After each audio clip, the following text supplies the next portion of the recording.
नाही आहे. सध्या तर 32चा आकडा काँग्रेसकडे आहे. सगळ्यात जास्त संख्याबळही काँग्रेसकडे आहे आणि आम्हाला विश्वास आहे, की 100% महापौर हा उद्या काँग्रेसचा झाल्याशिवाय राहणार नाही.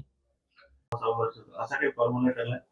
नाही आदरणीय आमचे सेक्रेटरी वेणुगोपालजी, के.सी. वेणुगोपाल यांच्याकडे मीटिंग झाली. त्या मीटिंगला मी स्वतः आमचे निरीक्षक म्हणून सुनील केदार साहेब, विजय वडेट्टीवार साहेब आणि जे विदर्भाचे प्रभारी म्हणून कुणाल चौधरी हे देखील त्या मीटिंगला होते. त्यात असं ठरलं, की 2.5 वर्ष महापौर हा माझ्या गटाचा राहील आणि त्याच्यानंतर 2.5 वर्ष विजूभाऊच्या गटाचा महापौर होईल आणि सुरुवातीला 2.5 वर्ष माझा महापौर राहिल्यानंतर गटनेता जो आहे तो त्यांचा राहील आणि नंतर 2.5 वर्ष गटनेता माझा राहील.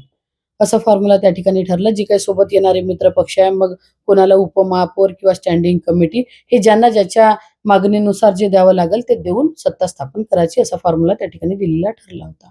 शिवसेनेसोबत असा काही वेगळा सपोर्ट करावा?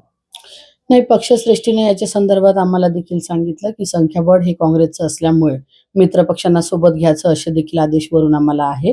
पण पहिला महापौर हा काँग्रेसचाच होईल आणि जर का तुम्हाला वाटत असेल तर दुसरा महापौर पण मित्र पक्षाला द्या किंवा स्टँडिंग कमिटी द्यायचं, हे सगळं त्या ठिकाणी ठरलं. त्याच्यामुळे पहिला महापौर हा काँग्रेसचाच होणार. सोबत शिवसेनेला सोबत घेऊन जनविकास सेनेचे नगरसेवक सोबत घेऊन गट स्थापन करायचा आणि स्टँडिंग कमिटी ही शिवसेना उभाटाला द्यायची असं देखील त्या ठिकाणी ठरलं. त्याच्यामुळे आता याच्यात काही चेंजेस होणार नाही. होणार आहे का? नाही, शिवसेनेच्या संदर्भात काल आमचे आदरणीय सुनील भाऊ केदार आणि विजय वडेट्टीवार साहेब हे होते. त्यांनी संदीप गिरेला देखील त्या ठिकाणी बोलावलं होतं. त्या चर्चेला मी त्या ठिकाणी नव्हती. कारण मी सर्वस्वी अधिकार हे सुनील केदार साहेब यांना दिले. मी म्हटलं तुम्ही त्या मीटिंगला राहा. त्याच्या संदर्भात त्यांची बोलणी देखील त्यांच्याशी झाली. पण ते महापौर पदावरती कायम होते आणि पक्षश्रेष्ठीनं सांगितलं, की महापौर सुरुवातीचा जो महापौर आहे तो आपण सोडणार नाही.